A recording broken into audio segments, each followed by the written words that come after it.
Assalamualaikum students, I am your English teacher and today I am going to discuss with you second year English novel. The title of this novel is Goodbye Mr. Chips, which is written by James Hilton. Students, इससे previous lecture में हमने इस novel का detailed introduction discuss किया था। आज हम इसका फर्स्ट चैप्टर जो है वो स्टार्ट करने जा रहे हैं। इसके टोटल 18 चैप्टर्स हैं और उन 18 चैप्टर्स में से आज के इस लेक्चर में मैं आपके साथ चैप्टर नंबर 1 जो है उसका इंट्रोडक्शन डिस्कस करूंगी और इसके बाद हम इसके क्वेश्चन आंसर्स पे जाएंगे, एक्सपेक्टेड क्वेश्चन आंसर्स पे कि इसमें से मुतवक्के तौर पे कौन कौन से क्वेश्चन आ सकते हैं।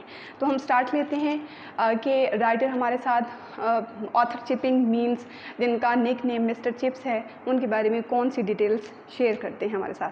तो राइटर हमें सबसे पहले बताते हैं कि mister chips was retired school master, कि मिस्टर चिप्स जो हैं और वो एक रिटायर्ड स्कूल टीचर हैं। उसके अलावा देखें ही lived eight Mrs wickets house for more than a decade for after retirement. अब राइटर हमें बताते हैं कि वो मिसेस विकेट के घर में रह रहे हैं किसके बाद, अपनी रिटायरमेंट के बाद, और इनको तकरीबन वहाँ पे रहते हुए कितने साल हो चुके हैं, मोर देन 1 डेकेड। डेकेड कहते हैं 10 साल के अरसे को, तो मोर देन 1 डेकेड मीन्स कि 10 साल से भी ज़्यादा अरसे से वो मिसेस विकेट्स के हाउस में, उनके घर में रह रहे होते हैं। और ये घर कहाँ पे मौजूद है, ये घर जो है उस स्कूल के सामने या फिर रोड की दूसरी साइड पे मौजूद है जहाँ पे मिस्टर चिप्स पढ़ाते रहे थे और उन्होंने अपनी ज़िंदगी का एक बहुत बड़ा हिस्सा जो है उस स्कूल को दिया था और स्कूल का नाम क्या था, ब्रोकफील्ड। नेक्स्ट चीज़ जो राइटर ने डिस्कस की पहले चैप्टर में वो क्या है कि he was given to daydreaming. अब हुआ क्या है कि राइटर हमें बताते हैं कि मिस्टर चिप्स जो हैं वो बहुत ज़्यादा बूढ़े हो चुके हैं। अब उनके ऊपर हर वक्त नींद का आलम तारी रहता है, वो हर वक्त गनूदगी की कैफियत में रहते हैं और वो हमेशा डे ड्रीमिंग करते हैं, दिन के वक्त ख्वाब देखते हैं।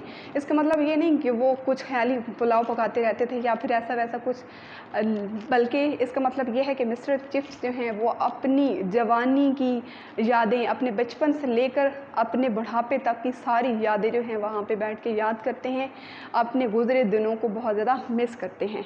तो यहाँ पे मिस्टर चिप्स जो हैं, जो पहला चैप्टर है उसमें दिखाया गया है कि मिस्टर चिप्स जो हैं वो आग के सामने जो हैं बैठे हुए हैं और वहाँ पे बैठे बैठे वो अपनी माजी की कुछ यादें जो हैं वो याद करना शुरू कर देते हैं।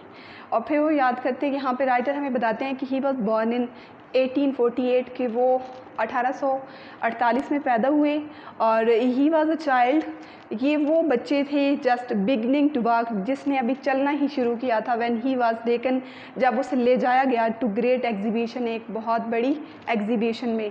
तो मतलब मिस्टर चिप्स उन अजीम बच्चों में से हैं जिसने अभी चलना भी शुरू नहीं किया था ठीक से, उसको एक बहुत बड़ी एग्जीबिशन में लेके जाया गया था। और ये बात अभी मिस्टर चिप्स को याद है कि वो कैसे एग्जीबिशन में गया था और वहाँ पे उसने क्या क्या चीज़ें जो हैं वो नोट की थी। तो इससे हम ये अंदाज़ा लगा सकते हैं कि मिस्टर चिप्स की मेमोरी कितनी शार्प है, वो कितने फ़तीन और कितने ज़्यादा इंटेलिजेंट इंसान थे। उसके बाद देखिए he could remember Weatherby's time, वो मिस्टर वेदर बाय का जो वक्त है उसको भी अच्छे से जानता है, उसको भी याद करता है। अब मिस्टर वेदर बाय कौन है? वेदर बाय ब्रोकफील्ड का पहला हेडमास्टर है। जब मिस्टर चिप्स ने वहाँ पे इंटरव्यू दिया था ब्रोकफील्ड में स्कूल को ज्वाइन करने के लिए एज अ टीचर, तो तब वहाँ पे हेडमास्टर कौन थे? मिस्टर वेदर बाय थे। ये बहुत ही बूढ़े शख्स थे और बहुत ही फादरली इफेक्शन रखने वाले, एक बाप की तरह मोहब्बत और शफकत रखने वाले इंसान थे और इनको मिस्टर चिप्स से बहुत ज़्यादा लगाव था।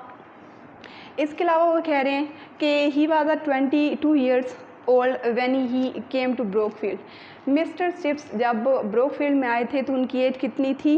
22 ईयर्स, 22 साल की थी जब वो ब्रोकफील्ड में इंटरव्यू देने के लिए आए थे और उसके बाद की सारी ज़िंदगी जो है उन्होंने ब्रोकफील्ड में ही गुजार दी थी।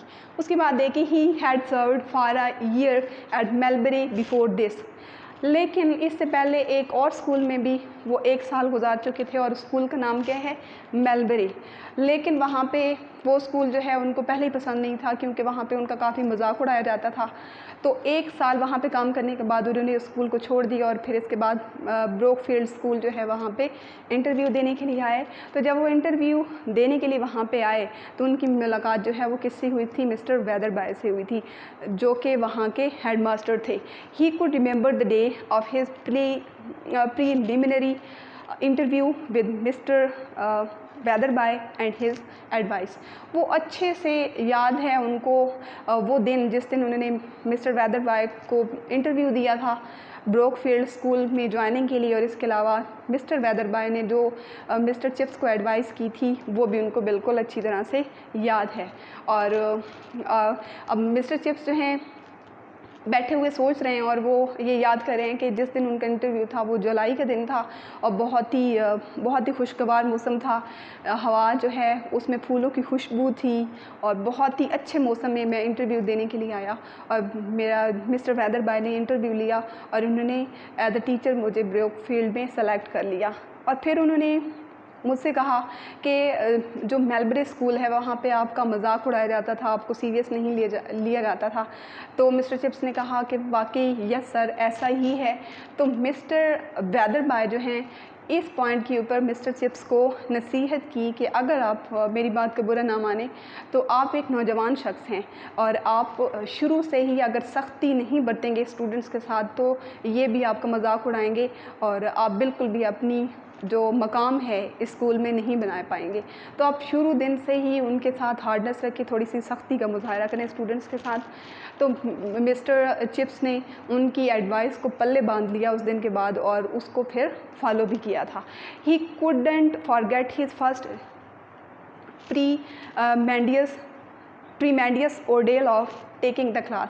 इसके अलावा राइटर में बताते हैं कि मिस्टर चिप्स याद करें बैठे बैठे कि उन्हें अपनी पहली क्लास जो उन्होंने ब्रोकफील्ड में एक बहुत बड़े हाल में ली थी जिसमें तकरीबन 500 के करीब शैतान बच्चे इकट्ठे थे, तो वो उनको कभी भी नहीं भूलती और ना ही कभी भूलेगी। हालांकि मिस्टर चिप्स साहब काफ़ी ज़्यादा बूढ़े हो चुके हैं और उनकी इस एज में आके तो बहुत सारे लोगों की याददाश्त जो है वो कम होना शुरू हो जाती है, बल्कि वो बहुत सारी बातें भूल भी चुके होते हैं। लेकिन मिस्टर चिप्स की मेमोरी इतनी ज़्यादा शार्प है कि उनको अपनी पहली क्लास की सारी डिटेल्स जो हैं वो याद थी।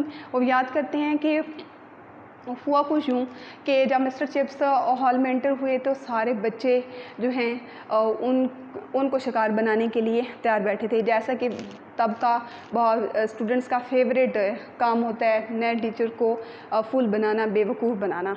तो क्या हुआ कि मिस्टर चिप्स जैसे इंटर हुए अपनी हेजिटेशन को छुपाने के लिए उन्होंने थोड़ा अपनी माथे पे तेवरी चढ़ाई, गुस्से का मुजाहरा करने की कोशिश की। तो इतने में क्या हुआ कि एक स्टूडेंट ने एक डेस्क का लिड, एक ढक्कन जो है वो नीचे गिरा दिया। तो मिस्टर चिप्स बहुत ज़्यादा गुस्से में आ गए।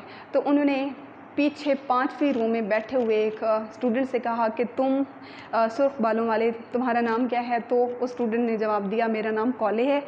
तो जब उसने कहा कि अच्छा तुम कॉले, तो तुम इस अपनी हरकत की वजह से कल 100 लाइन्स, तकरीबन 100 लाइन्स जो है वो लिख के लेके आओगे। लेकिन इसके बाद किसी स्टूडेंट ने, इस सज़ा देने के बाद किसी स्टूडेंट ने मिस्टर चिप्स के साथ मिसबिहेव नहीं किया था, बल्कि कोई हिम्मत भी नहीं करता था। तो इस तरह मिस्टर वेदरबाय की जो एडवाइस थी उसको फॉलो करते हुए उन्होंने अपना पहला मार्का सर कर लिया था।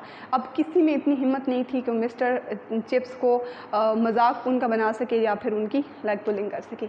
उसके बाद देखिए ही वॉज नेवर बिलो पर डिस्पाइट हिज ओल्ड एज। अब वो इतने बूढ़े हो चुके हैं लेकिन इसके बावजूद भी वो किसी से कम नहीं थे। अभी भी वो इतने ज़्यादा इंटेलिजेंट थे, इतने ज़्यादा बोल्ड थे कि कोई भी उनका मुकाबला नहीं कर सकता था। इतना ज़्यादा एक्सपीरियंस उनके पास इकट्ठा हो चुका था। हालांकि कोई वो एक्स्ट्रा ऑर्डिनरी डिग्रियां नहीं थी उनके पास, ना ही इतने अच्छे मार्क्स थे, लेकिन उसके बावजूद भी वो इतना ज़्यादा काबिल एहतराम और हम कह सकते हैं कि एक्सपीरियंस पर्सन थे कि कोई भी किसी से भी वो कम नहीं थे या फिर किसी से मतलब पीछे नहीं जा सकते थे। तो स्टूडेंट्स ये था आप लोगों का पहला चैप्टर। इसके एंड पे क्या होता है कि कभी कभी तो राइटर कहते हैं कि जब मिसेस विकेट्स हैं जिनके घर में ये रहते हैं वो जब चाय लेके आती थी मिस्टर चिप्स के लिए तो मिस्टर चिप्स रो रहे होते थे, लेकिन उनको ये समझ नहीं आता था कि मिस्टर चिप्स जो हैं वो रो रहे हैं या फिर हंस रहे हैं। उनके ऊपर कभी कभी ऐसी सिचुएशन भी तारी हो जाती थी, जैसा कि इस एज में होता है कि बहुत ही ज़्यादा इमोशनल हो जाते थे बैठे बैठे, और बहुत सारी इस तरह की चीज़ें जो है आपको देखने को मिलेंगी जो कि अक्सर बुढ़ापे में देखी जा सकती हैं। तो स्टूडेंट्स, इससे नेक्स्ट लेक्चर में हम इस चैप्टर के एक्सपेक्टेड क्वेश्चन जो हैं वो डिस्कस करेंगे। तब तक के लिए अल्लाह हाफ़िज़। Thank you.